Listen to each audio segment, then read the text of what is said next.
TV. We start with questions to Prime Minister. In welcoming the Prime Minister, I call Dr. Alan Whitehead. Question 1, Mr. Speaker. Prime Minister. Well,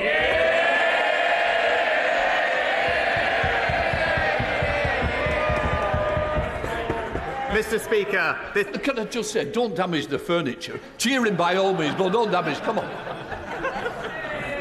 Mr. Speaker, this morning I had meetings with ministerial colleagues and others. In addition to my duties in this House, I shall have further such meetings later today. I'd like to congratulate the Prime Minister on his new post and indeed as being the first Prime Minister of a South Asian heritage, which will be a cause of great pride among many of my constituents. I also have some pride in welcoming a fellow Saints Southampton supporter into number 10. During his prime ministerial campaigns, the last prime ministerial campaign he ran, he pledged to prohibit any development of onshore wind, which is now the cheapest form of power available to us in the country. Now he is Prime Minister. Will he change his mind on that point? Prime Minister. Well, Mr. Speaker, I thank the honourable gentleman for his kind words and look forward to seeing him at St Mary's. Although I know my friend, the Leader of the House, may have something to say about our love of Saints. Look, when it comes to energy policy, I stick by what we said in our manifesto, Mr. Speaker. The important thing is, though, to focus on our long-term energy security. That means more renewables, more offshore wind and indeed more nuclear. That's what this government will deliver.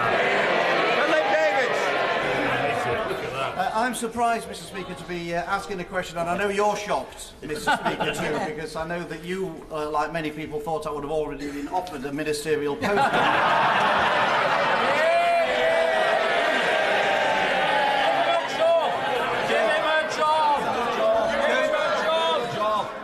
Let me tell you, I didn't hold my breath. Philip Davis. Go figure, as Joe Biden might say. Can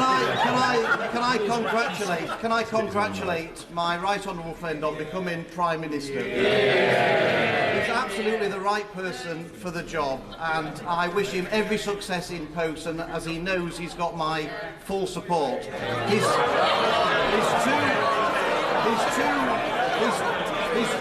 His two immediate predecessors made levelling up a key part of their agenda.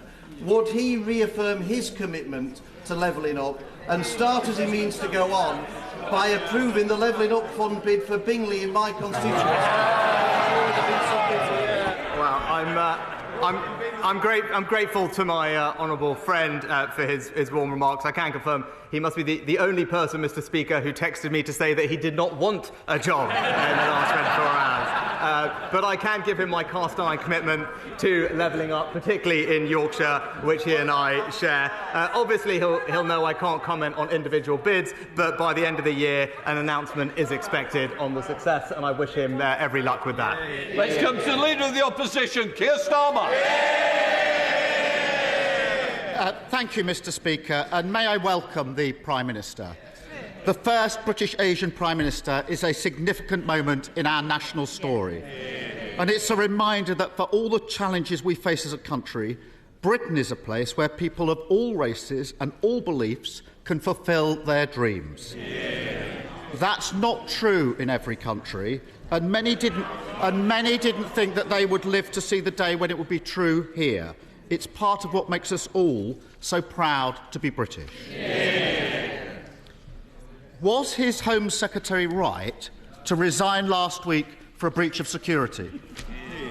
Prime Minister. Well, Mr. Speaker, can I thank the honourable gentleman for his kind and indeed generous welcome to the dispatch box. I look forward to Prime Minister's question time with him, and I know that we will have, no doubt, robust exchanges, but I hope that they can also be serious and grown up. So I look forward to it. Well, he asked about the Home Secretary. The Home Secretary made an error of judgment, but she recognised that. She raised the matter and she accepted her mistake. And that's That's why I was delighted to welcome back into a united cabinet that brings experience and stability to the heart of government. And let me tell you, Mr. Speaker, what the Home Secretary will be focused on. She'll be focused on cracking down on criminals, on defending our borders, while the party opposite remains soft on crime and in favour of unlimited immigration.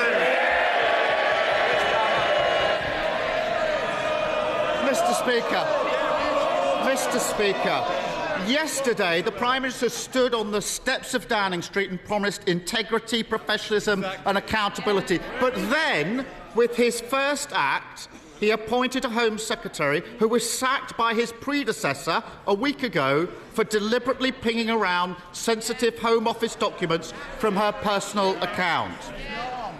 Far from soft on crime, I ran the Crown Prosecution Service for 5 years. I worked with Home Secretaries to take on terrorists and serious organised crime. And I know firsthand how important it is that we have a Home Secretary whose integrity and professionalism are beyond question. So, have officials raised concerns about his decision to appoint her? Mr. Speaker, I just addressed the issue with the Home Secretary, but he talked about fighting crime. I would hope, Mr. Speaker, I would hope that he would welcome. I would hope that as we look forward, he would welcome the news today that there are over 15,000 new police officers on our street. And the Home Secretary will be supporting them to tackle burglaries. While the party opposite will be backing the lunatic protesting fringe that are stopping working people going about their lives. Yes, Starmer. Well, Mr. Speaker, I listened carefully. That was clearly not a no. We can all see what's happened here. He's so weak, he's done a grubby deal, trading national security because he was scared to lose another leadership election. There's a new Tory at the top, but as always with them, party first, country second. Yesterday, on the steps of Downing Street, he also admitted what the whole country knows. The Tories have crashed the economy, and now somebody has to pay for their mess. I say it shouldn't be working people who've been hammered time and again by this lot, but those with the broadest shoulders must step up. Does he agree? No. Well, Mr. Speaker, the honourable gentleman talked about party first and country second. Perhaps he could explain to us why it was a few years ago he was supporting the member for Islington North.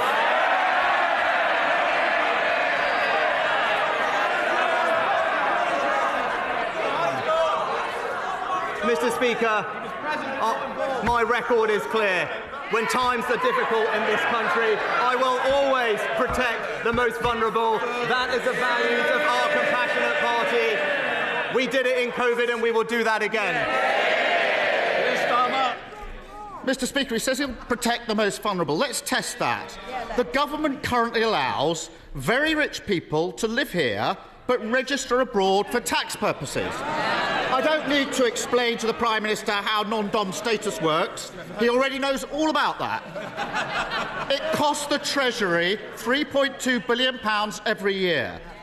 Why doesn't he put his money where his mouth is and get rid of it? Well, Mr. Speaker, I have been honest. We will have to take difficult decisions to restore economic stability and confidence. And my honourable friend, the Chancellor, will set that out in an autumn statement in just a few weeks. But what I can say, as we did during COVID, we will always protect the most vulnerable. We will do this in a fair way. But what I can say, I am glad, Mr. Speaker, that the party opposite, honourable gentleman, has finally realised that spending does need to be paid for. It is a novel concept for the party opposite. This government is going to restore economic stability, and we will do it in a fair and compassionate way. I know he's been away for a few weeks, but he should have listened to what's been going on the last two. But anyway, I have to say, I'm surprised he's still defending non-dom status. He pretends he's on the side of working people, but in private he says something very different. Over the summer, he was secretly recorded at a garden party in Tunbridge Wells, boasting to a group of Tory members that he personally moved money away from deprived areas to wealthy places instead. Rather than apologise or pretend that he meant something else, why doesn't he now do the right thing and undo the changes that he made to those funding formulas? Well, Mr. Speaker, I know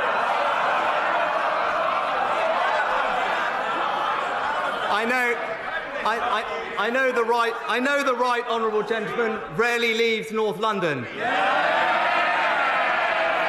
But if he does, he will know that there are deprived areas in our rural communities, in our coastal communities, and across the south, and this government will relentlessly support them, because we are a government that will deliver for people across the United Kingdom. But Mr. Speaker, he mentioned the last few weeks. I am the first to admit that mistakes were made, and that's the reason I am standing here. But that is the difference between him and me. This summer, I was being honest about the difficulties that we were facing. But when he ran for leader, he promised his party he would borrow billions and billions of pounds. I told the truth for the good of the country. He told his party what it wanted to hear. Leadership is not selling fairy tales. It is confronting challenges, and that is the leadership the British people will get from this government. Mr. Speaker, I think everyone should watch the video and make their own minds up. In public, he claims he wants to level up the north, but then he boasts about trying to funnel vital investment away from deprived areas. He says one thing and does another. But they're shouting. They're not my words. They're not my words. They're the words of the former chair of the Tory party, sacked yesterday for telling the truth about the Prime Minister. Even his own side know he's not on the side of working people. That's why the only time he ran in a competitive election, he got trounced by the former Prime Minister, who herself got beaten by a lettuce. So why doesn't he put it to the test, let working people have their say and call a general election?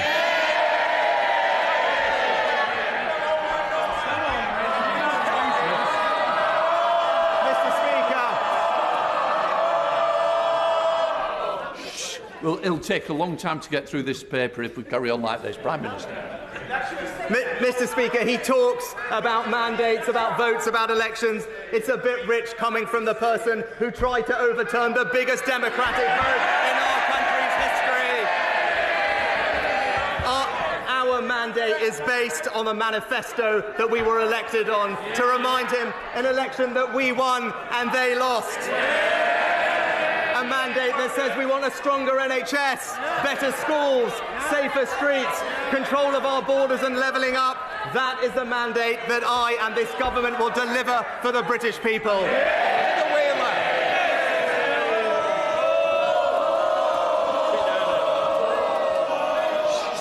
Heather's not even answering questions. You want more? Come on, Heather. Thank you very much, Mr. Speaker. I'd like to congratulate my right honourable friend, our new Prime Minister, and also to thank our previous Prime Minister for the straightforward way she has handled her resignation, and I wish her and her family well for the future.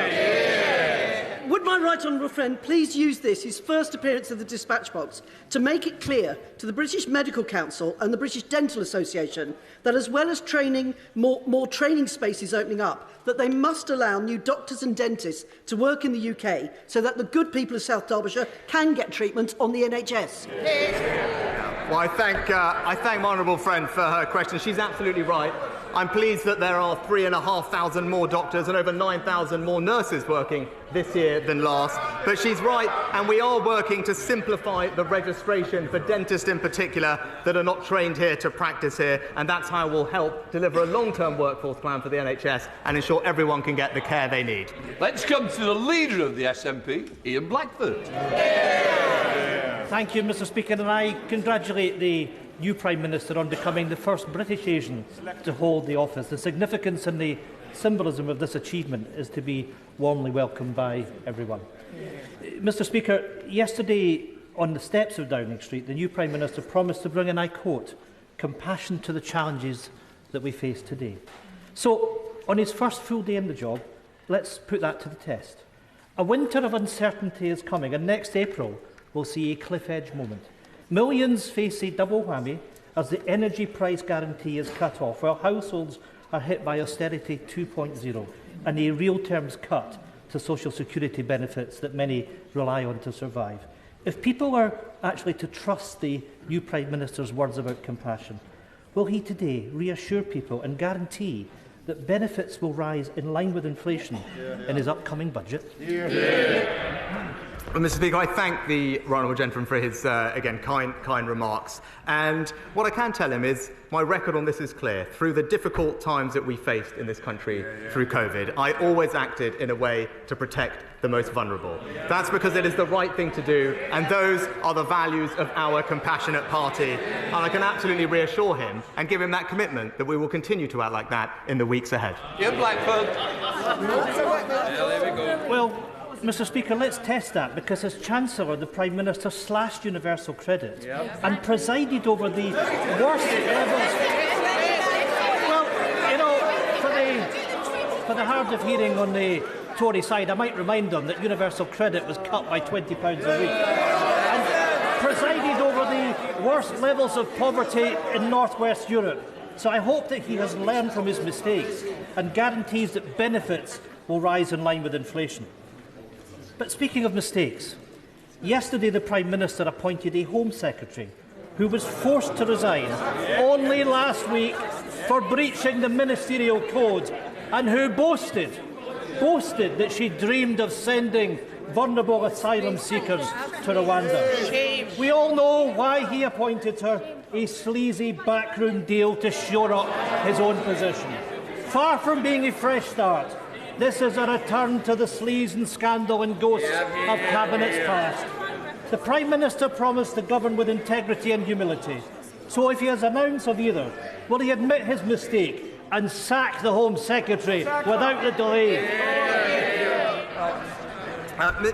Mr. Speaker, I was pleased to actually have a call last night with the First Minister of Scotland. It was important that I spoke to her on my first day in office because I wanted to express my desire to work constructively with the Scottish Government so that we can work together to deliver for the people of Scotland, and that is what I plan to do. And indeed, I hope crime is one of the things that we can collaborate on, because he will know that violent crime is rising in Scotland and police numbers are falling, whereas here we are increasing police numbers, Mr. Speaker. But I look forward to working with the Scottish Government on our shared challenges, because I believe in a strong United Kingdom. Dr. Andrew Morris. Mr. Speaker, what a pleasure it was to welcome the Prime Minister to my constituency in the summer. He will know one of the burning issues in my constituency is the proposed waste incinerator at Westbury. With the government rightly reviewing its air quality targets, can I ask my right honourable friend to signal his intent to continue promoting public health, net zero and the environment by placing a moratorium on any more unwanted, unnecessary, toxic waste burners? Prime Minister. I can tell my honourable friend, I know he's been a vociferous campaigner on this issue as I learned over the summer. He'll know that local authorities determine these issues, but also to reassure him that all large incinerators in England must comply with strict emission limits and only receive permits if plants don't cause any damage to human health, and hopefully that is reassuring for him. Caroline Lucas. Thank you very much, Mr. Speaker. The Prime Minister's reckless predecessor took a wrecking ball to nature, prompting millions of members of the RSPB, the National Trust and the Wildlife Trust to rise up in opposition. Yesterday, he promised to fix her mistakes as well as to uphold the party's 2019 manifesto. So if he is a man of his word, will he start by reversing the green light she gave to fracking, since it's categorically not been shown to be safe, and instead maintain the moratorium that was pledged in that very manifesto that he has promised to uphold? Well, I've already said I stand by the manifesto on that. But what I would say is that I'm proud that this government has passed the landmark Environment Act, putting more protection for the natural environment than we've ever had, with a clear plan to deliver. And I can give the Honourable Lady my commitment that we will deliver on all those ambitions. We will deliver on what we said at COP, because we care deeply about passing our children an environment in better state than we found it ourselves. Thank you, Mr. Speaker. I too would like to welcome the Prime Minister to his place. Farmers in my constituency of Clwyd South are delighted that after 20 years they are once more able to sell Welsh lamb to the US market. Would the Prime Minister comment on the size and prospects of this market for our world-beating Welsh lamb? Mr. Speaker, I congratulate my colleague on the fantastic achievement. I can tell him that market is worth, I think, something like almost £40 million over the first few years. Enormous boost for our lamb farmers. I would just encourage the 300 million US consumers to give Yorkshire Swaledale a lamb a look in as well. But I know he and I, if we disagree on that, are united on the fact that we will unequivocally back British farming and British farmers. Janet Davey. Thank you, Mr. Speaker. Mr. Speaker, this is certainly a topsy-turvy Tory government. A few days ago, I was going to put my question to the former Prime Minister. But my inbox has been full of emails from constituents of Lewisham East writing to me about their desperate situation, of their wages simply not going far enough. I'm also receiving emails about rents going up, energy prices going up, mortgages going up, and of course the cost of living is already up. This week, my constituents are writing to me demanding a general election, and I absolutely agree with them. So can the Prime Minister tell me and my constituents when there will be a general election? Mr. Speaker, we've already addressed that, but I would say, as I said in the summer, I said inflation is indeed the enemy. It makes everyone poorer, it erodes savings, and that's why it will be a priority of our government to grip and reduce inflation and provide support to those who need it, as we do. Thank you, Mr. Speaker. This autumn, I'm launching my campaign to extend the Chilterns area of natural beauty across thousands of acres of scenic beauty, chalk streams and valuable habitats that happen to surround the wonderful town of Hitchin in my constituency.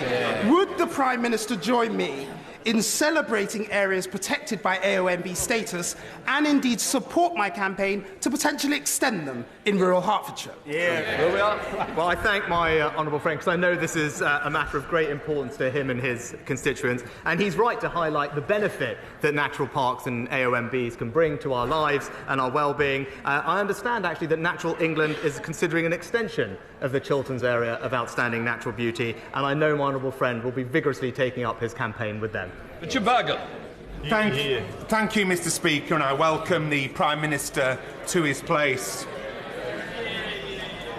A nurse would have to work over 20,000 years in order to match the vast wealth of this Prime Minister.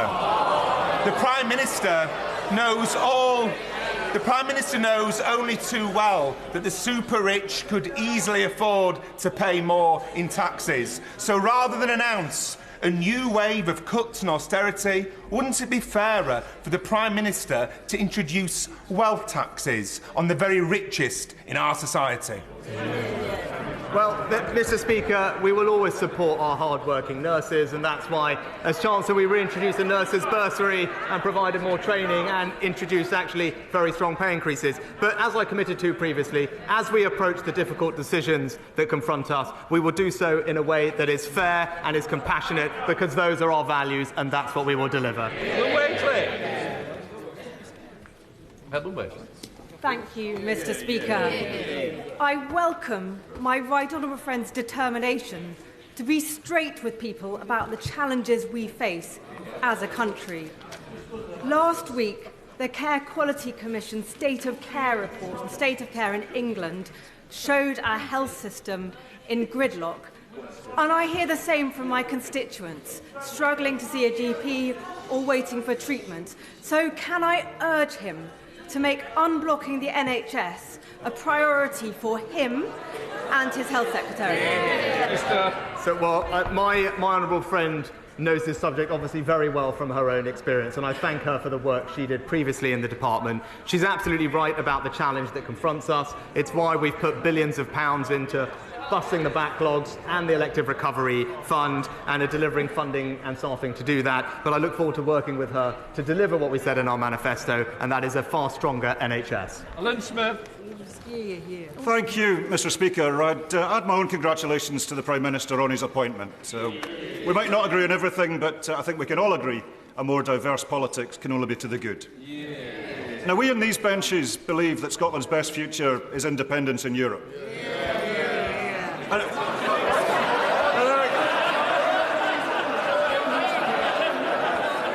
Keep it coming. Mr Speaker, I really would urge the members opposite to show a little more respect. Because it's not just us. It's not just us. It's not just the SNP. And I will not be shouted down. It's not just the SNP. On the last opinion poll, 72% of the people of Scotland want back into the European Union.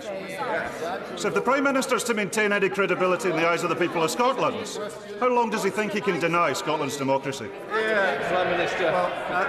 Mr Speaker, I thank the honourable gentleman for his kind words. I mean, he talked about respect. I would gently urge him to respect the result of the referendum we had on this topic. But whilst we will disagree on that issue, I can tell him that I do remain committed to working constructively in partnership with the Scottish Government to deliver for the people of Scotland. Mark Eastwood. Thank you, Mr Speaker. Last week I visited worried Year 3 and 6 pupils to hear their suggestions to tackle road safety, following a number of serious road accidents outside Boothroyd Academy in Dewsbury. They suggested the council should do more to help, that their parents should walk them to school to reduce traffic, and that commuters should slow down.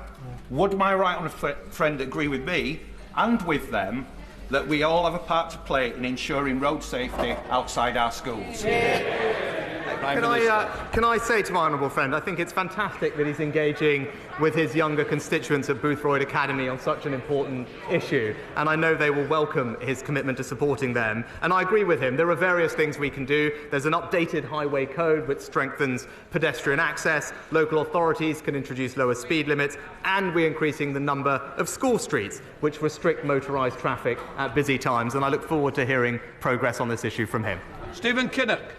Thank you, Mr Speaker. Yesterday, the Prime Minister stood on the steps of Downing Street and said that he wanted to restore trust.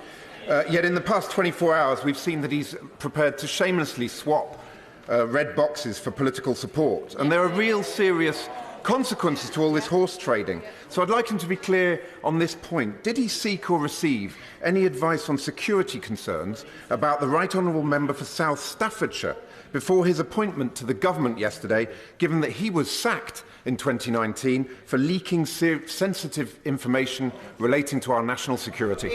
Prime Minister. Well, Mr Speaker, he's talking about events that happened 4 years ago, and he's right that he raised the topic of national security, because members opposite 4 years ago were busily supporting the member for Islington North, who wanted to abolish the nuclear deterrent, who wanted to leave NATO, and who wanted to scrap our armed forces. We won't take any lectures on national security, Mr Speaker.